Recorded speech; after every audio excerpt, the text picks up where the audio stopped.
Okay, here I am at Sephora, and I'm going to review something I've actually never reviewed before, Dior Sauvage Parfum, which is the newest flanker that really came out about a year ago, and I'm interested to see how this does compared to the other, you know, the main brands, or the main flankers, Sauvage, Eau de Parfum, Eau de Toilette. So anyways, I'm going to spray it now and I'll let you guys know. So I just walked out of Sephora. By the way, I've got my new wide-angle lens so you can see more of the background behind me. So you can see I just came out of Sephora where I sprayed Dior Sauvage Parfum, the highest concentration supposedly level that or flanker from the fragrance line that they came out with about a year and a half ago. So first impression, I just sprayed it on my hand. First impression is I like it better than the original. It's not as, the first impression, it's not as obviously light, it's not as fresh, it's not as quite as in your face, citrusy. This is a little more spicy, a little more dark. Interesting. Kind of digging this initial. Definitely has the Dior Sauvage DNA, so you know this is part of the Sauvage line. Let me walk a little bit here because I want to kind of test the camera and see how the stabilization is, because again, this is all part of my new setup and I'm trying to bring you better content. You can see Sauvage or Sephora. So yeah, darker, spicier. Still got some citrus there, but this is like the grown-up version. So if I had to, my first impression is this is like the grown-up version of the original Dior, where they are, if say Dior Sauvage, which is like, I don't know,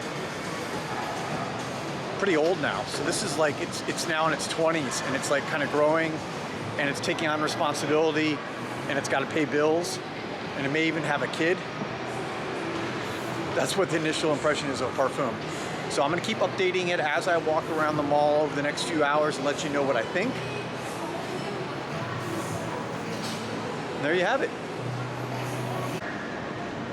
So I'm back here now, updating after about 15 minutes, because that's usually in a lot of these fragrances where you start to get really the influx of some of the other notes, even from the middle. And I will continue to say that on this fragrance, it is a grown-up version of the original Dior. It's darker, it's got that kind of orangey, woody vibe, but in a more mature way. This is, again, excuse me, my allergies, again, it's this time of year. I would describe this as, if you started with Dior Sauvage in your teens or early 20s and now you're in your 30s or even 40s, this is the fragrance that you would wear from Sauvage. I think they're trying to address a more mature, older crowd. This is more of a date night fragrance. What I like about this one is I can smell the incense. I love incense fragrances. So you don't see it a ton of times in some of these more fresh or marine scent, kind of popular designer fragrances. But I'm definitely getting that here. I'm getting a little powdery from the sandalwood. Okay, not bad Dior. If you've watched my videos before, you see I'm not normally a fan of Sauvage. It's not my favorite from the designer world. I am starting to review more designer fragrances just because I'm getting a lot of feedback requesting that, and I don't want to be just exclusively niche, although that is predominantly what I do, because that's just what I love, and you got to do what you love. So that's what I love. But I digress. Let's get back into this. Yeah, it's kind of like an orange. It's got the bergamot, so you got that citrusy top, so it's not totally overpowering, but it's darker. The darker comes from that olibanum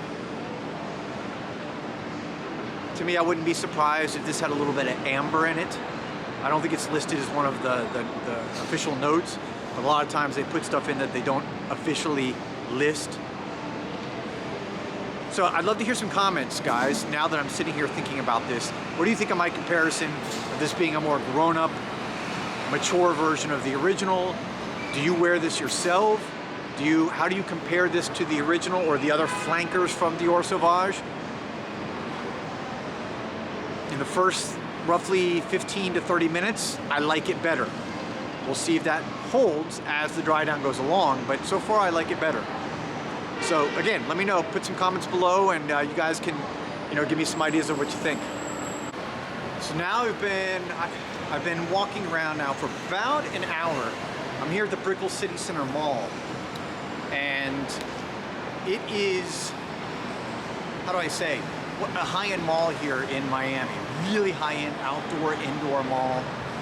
And as you saw earlier, was at Sephora.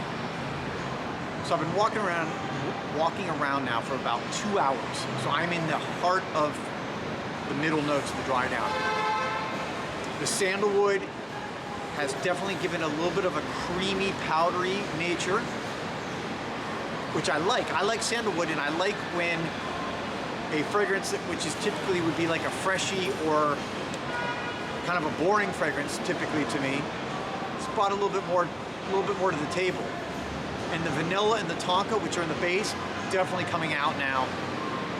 A little bit sweeter, a little bit more unisex. I think at the top, this is more of a masculine fragrance. I think this could actually be worn by women. I know it's a masculine fragrance, but I like changing things up. I don't like labels when it comes to fragrances. I think this is actually could be worn by both, especially when you get into the sandalwood, tonka, vanilla. So women out there, if you're watching this, have you tried this? Let me know if you have. I'd love to hear from some of my female subscribers as to whether this is something you maybe stolen from your man, your husband, your boyfriend, and said, hey, let me try some. Because I think the dry down here that I'm getting is actually very unisex. It also gets a little bit more boring at this point, for me, because I think the top is a little bit more exciting. And this is a little bit more, mainstream. Now, for them, this works because this is a popular designer fragrance. I also still like this better than the original. So at the 2.5 hour mark, I like this better than the original because it's more unique.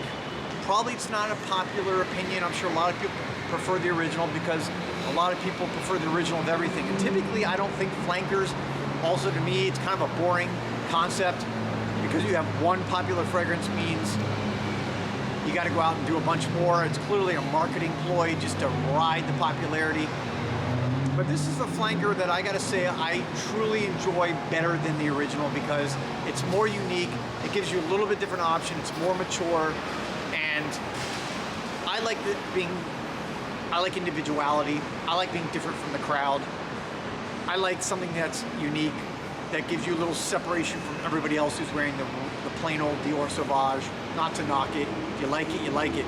We all have our personal preferences. I'm not knocking anyone's opinion. I'm just saying this is my opinion.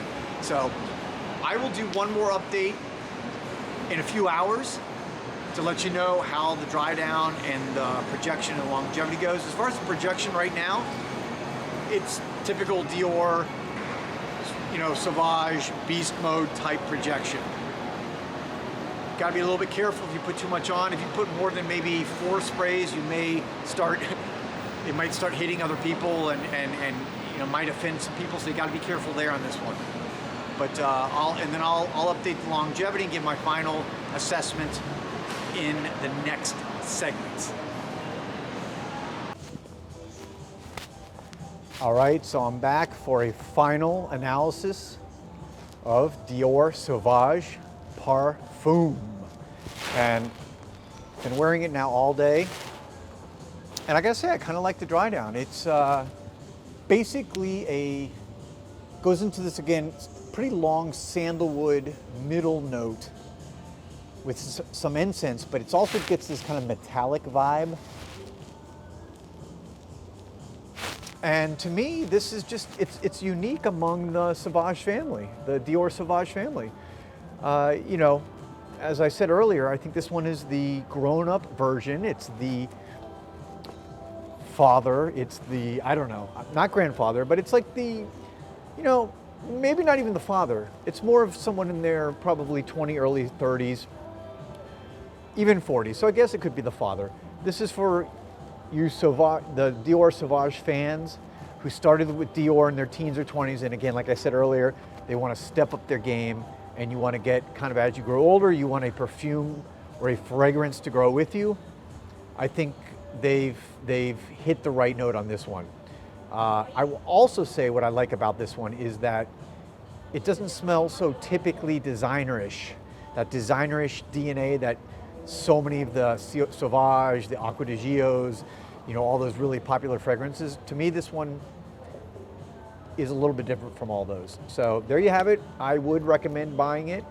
If you are a Sauvage fan, go ahead and check it out. This is Joel the Nose, and coming to you, by the way, at the end of the day from Wynwood, where I am a lot, and gonna go visit Osme next. Hopefully you guys are having a good day. Peace and love, and I'll talk to you guys soon.